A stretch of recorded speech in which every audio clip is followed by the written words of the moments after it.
আপনারা দেখছেন আইএসজি বাংলার, আপনাদের সঙ্গে রয়েছে আমি ইনজামুল হক গাইন। আর আমাদের সামনে এই মুহূর্তে রয়েছেন ক্যানিং পূর্বের বিধায়ক, ভাঙড় ও সাতগাছিয়া বিধানসভা পর্যবেক্ষক বিধায়ক শওকত মোল্লা।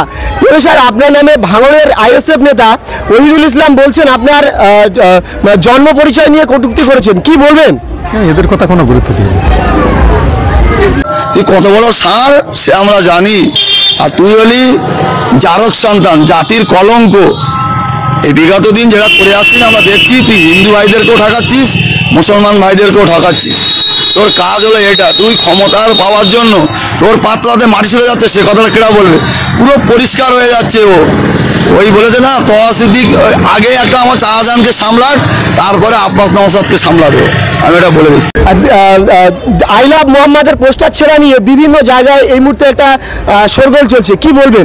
এই যে পুজো চলছে, বিভিন্ন রকম পুজোয় গন্ডগোল হচ্ছে, কি বলবেন? দেখুন, এটা কোনো পোস্টার ছাড়া কোনো বিষয় নেই। একটা সামান্য ঘটনা, সেখানে পোস্টারটা ছিল, পুলিশ গিয়ে সেইটাকে একটু পাশাপাশি রাখার কথা বলেছে।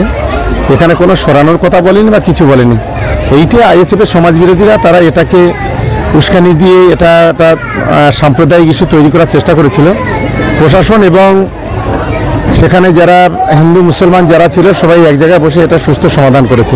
আমি সকলকে ধন্যবাদ জানাচ্ছি। বিরোধী দলনেতা শুভেন্দু অধিকারী বলছেন যে মমতা বন্দ্যোপাধ্যায় পিতৃপক্ষে পুজো উদ্বোধন করেছে বলে কলকাতা জলমগ্ন হয়েছে, কি বলবেন?